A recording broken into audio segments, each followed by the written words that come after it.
Hello everyone, welcome to another book review. This one is going to be another long review, so sit tight. Today, I will be reviewing the book called From Six to Seven Figures by Netzley, published in 2022. Please like, comment, and subscribe for more content. Thank you. Netzley is an author, investor, and business growth advisor. He is the founder of the CEO 2X, which involves helping 6- and 7-figure entrepreneurs implement the systems and strategies to turn their businesses into machines. To begin with the book summary, he says that we must have the mindset before anything to achieve 7-figure success. We can have a great product or market, but we will only succeed if we have the perspective. This is because our attitudes affect the visions we set for ourselves and our organizations. We must start with one of the hardest things to figure out. What do we want? What is our vision for ourselves and our company? This can be applied to our own lives and our organizations. We must have a clear vision to wing it, because the business is the tool that will get us where we want to be. It is not supposed to be who we are. We also need to ensure that our organization sees the vision as clearly as we do. The vision should be like the North Star to our organizations. Everything we come up with in our organization should align with our vision. We can't make excuses. This is the key to a successful business. It will never be perfect. Mistakes and barriers will be there, but we should still see the vision. He says to think of it like mountains for our organizations. The highest peak in the range is the vision. To get to that mountain, we must cross over smaller mountains, which are the hurdles, mistakes, and barriers. Overall, everyone can still see the tallest mountain, the vision itself. He tells us ways to identify if we have a clear vision. These questions are you able to see and feel your vision? Is your purpose more significant than just making money? Does it make you smile thinking about it every time?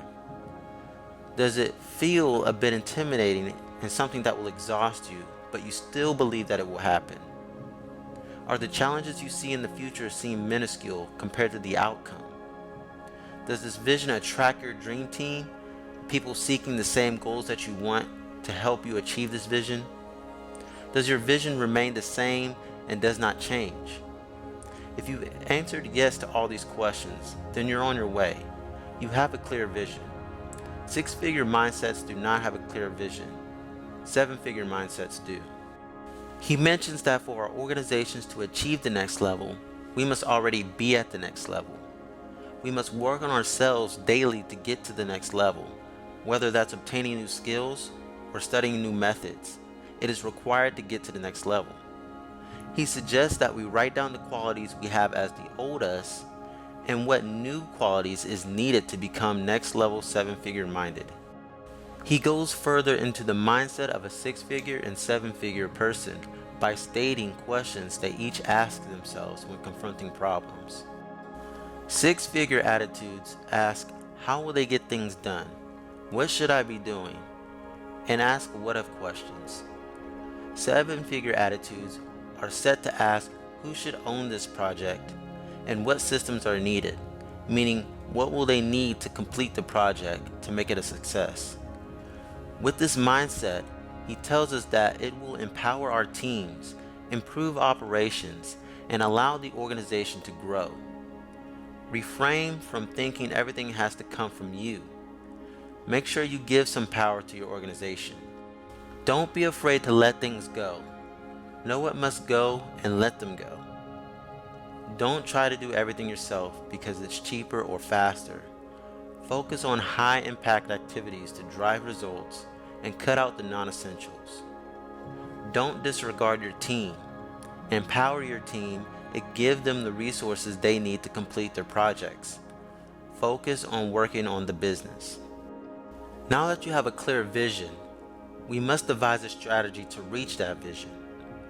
He says that we must know the structure of our business and how it is set up. Know our product market, the audience we're selling it to, and how to reach them.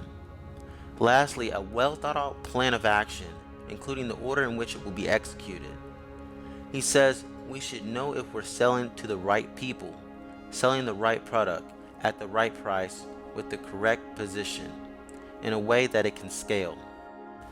Ultimately, we solve people's problems because people are at the center of everything. We should know exactly what the consumer wants. They should feel like we know and understand what they want from us. It will be easier if we have a plan directed towards this. Don't try to have a broad audience. Stick to a specific audience and work from there. Who is your perfect customer? Ultimately, we're not for everyone. Once you understand your targeted audience, he says we must work on our product. Identify the core offer. What is the main product that you're selling to your target audience? Next, be simple. Don't try to make things complicated. Less is always better. Don't try to compete with everyone else, but be different. Next, make irresistible offers. Make it clear that you understand what your audience wants. Make clear solutions that would help your audience. Show that you are different from others. Prove it by showing results and the benefits. Show the true value of your product and take away the risks that usually your targeted audience would say no to. Encourage your targeted audience to help promote your products. Your products should be irresistible if these steps are followed. Next, he focuses on prices. He said the key to prices is that we will have to decide, test, and optimize it. First, discover the floor cost or actual cost that won't make us lose profits. Discover how much it takes to make your product. Next, find the value it provides for your targeted audience and how to adjust it to maximize the perceived value. Next is to focus on your positioning. He says if you have competition, it's good because that says your product is capable of being sold.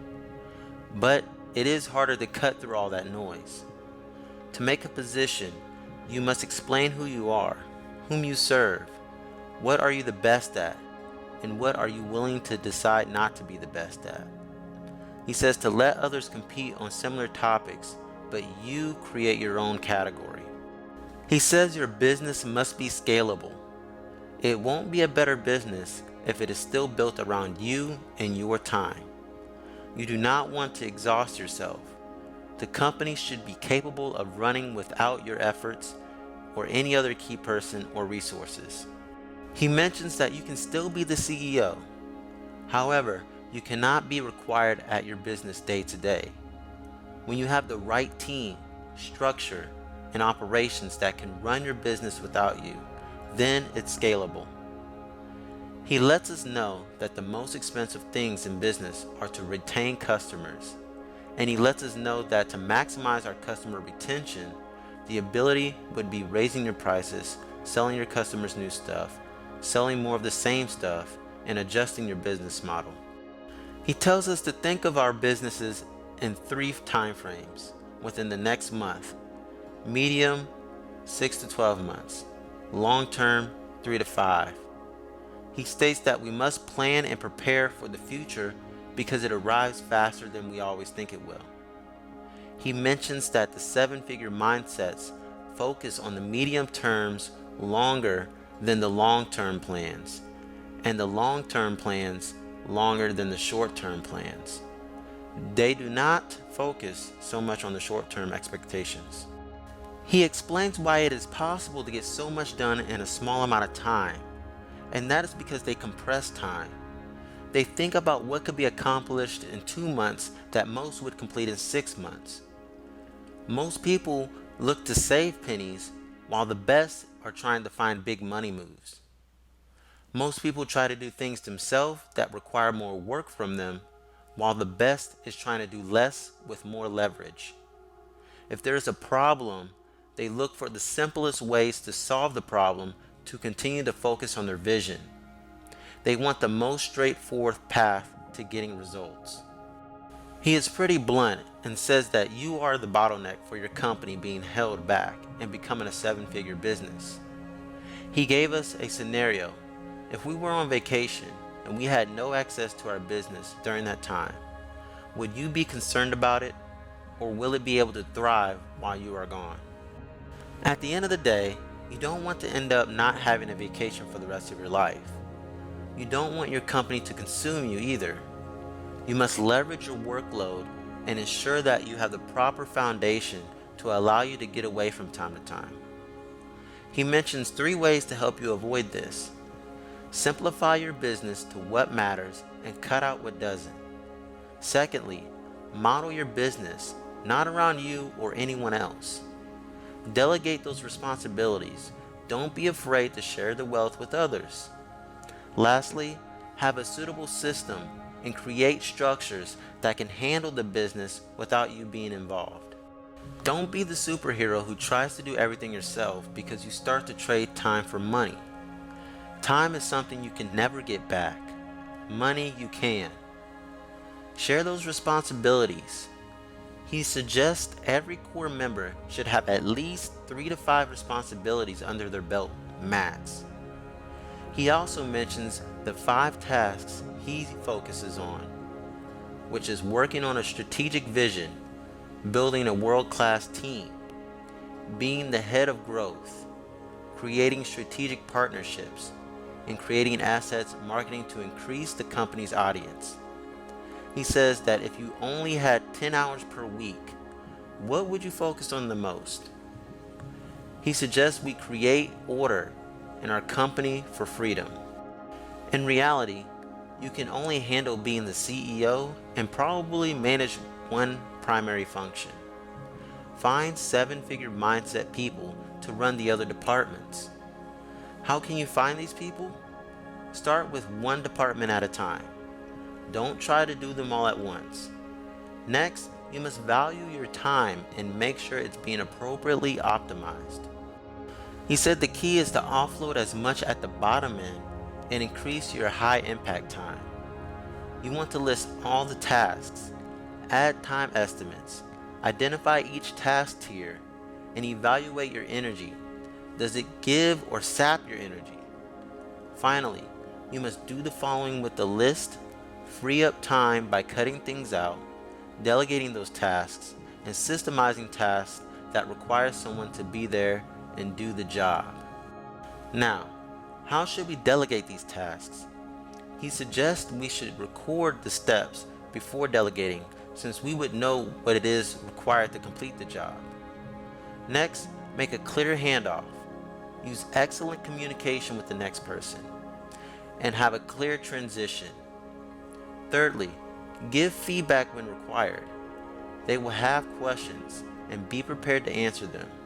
Finally, you want to give them full ownership of the project. He tells us that we must wait to scale our organizations because we must build the foundation throughout our clients before we can start scaling. The goal is to have a predictable and controlled growth.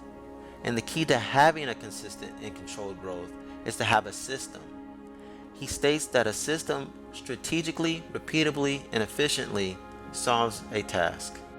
According to the author, there are 7 system types: checklist, standard operating procedures, software apps or tech tools, video processes, automation, templates, or a combination of everything. He says everything in your organization should be a system. He said places that need systems are the hiring process, numbers and data, team planning, employment management and review systems, financial systems, marketing, sales, and onboarding and fulfillment systems. Ultimately, you treat every department as a business and make its systems work as it should. He says to have a scalable fulfillment, you need to have your internal operations handle more customers, internal hiring, and fulfillment training capable of quickly filling up required positions in your organization. Lastly, it would be best if you had client-facing systems and assets. You also need to know critical numbers inside and out to make significant business decisions. He states that numbers are facts and reality. You need to map out key metrics of what matters, where are you currently at, and what numbers you need to reach your goal. From each department, you need to ensure that you have critical metrics aligned with what you're trying to accomplish by a specific deadline. He mentions that we want to know our top 10 numbers that drive the business. He suggests looking at your key performance indicators to determine the top 10 numbers that you have. He brings in a few principles to ensure that you keep cash flow in your business. The first is to stop mixing your business finances with your finances. Separate the two using two different accounts. Secondly, get a bookkeeper to keep track of your main financial reports and update them regularly. Most importantly, you want to review and understand them. Always look for 2 to 3 things to improve. He suggests the top and the bottom lines. Thirdly, ensure that you have at least 2 months of core capital, which is the amount of money in your business account versus your future expenses. Next, make sure your account receivables is being held accountable. Don't wait until the last minute to get your money. Lastly, set targets for each of your essential financial metrics. He also speaks on how to resolve problems. Don't ever attempt to use band-aid solutions. Go straight to the source of the problem and fix it so it won't happen again. Avoid being reactive because nobody wins in that situation. Everyone will be stressed, the quality will drop, and bad decisions will be made. The goal is to stay calm and focused without any reactivity. To ensure the team knows how to operate, you also want to take meetings, proper weekly planning, and have weekly reviews. Next, he mentions that as a CEO, you want to hire great people on your team. It is your job to make them succeed. Don't just hope that they'll be great. Help them get there. Make things so simple and so straightforward that the team cannot fail. If you want good players on your team, you need to invest the time and money to get those good players. He states that just like promotions or marketing, you want to have as much go into the hiring process as well. People want to feel a connection with their jobs, so share your vision with them. Next, come up with a strategy to hire those people. Then if possible, use a sales page as your hiring page on your site to display that you are looking for new employees. State what you're looking for in that position. Get endorsements from your own company to help sell the company to the person seeking for a great organization that cares about their future and people. Once everything is together, you want to market as much as possible to search for those candidates. He explains to us that we need to ensure that our team receives clear communication and understands the full vision of the company. He suggests using scorecards to keep track of everybody's responsibilities and goals. Always put the team first, communicating and supporting each other as a family would. He also tells us that when it comes to hiring, it is easier to have somebody tell us how great they are, but test them to give them the ability to show you. Make sure they can be leaders of their own and take the initiative. Lastly, he mentions that you need an assistant to help you. Next, he tells us we must master marketing and sales by focusing on vision, numbers, and strategy. Numbers allow you to rule out any guessing involved that deters you from reaching the goal of your company. When you can easily identify problems, you can quickly solve them. Furthermore, you want to always have a process before, during, and after. He says the goal for your leads is to have them at least 80% pre-sold on your product before they ever get the pitch or price you're trying to give them. Understand their pain. Ensure you are trustworthy. Wait until your pitch to give them the offering. Squash any objectives that they might have and get them excited about your product. He explains that sales are all about control. You must have a script to know where you are going, and make sure you have clear transitions or trial closes to let you know that you're going to the next step in the process. Have great techniques like open-ended questions, asking for more information, ensuring you have an excellent open, using urgency to your advantage, and always scheduling the next meeting before it closes. Always follow up with your leads. Nurture them until you get them to close on the deal. Lastly, he states that the best way to handle objections is to address them before they arise. When they continue to come up, address them with confidence. Anticipate them.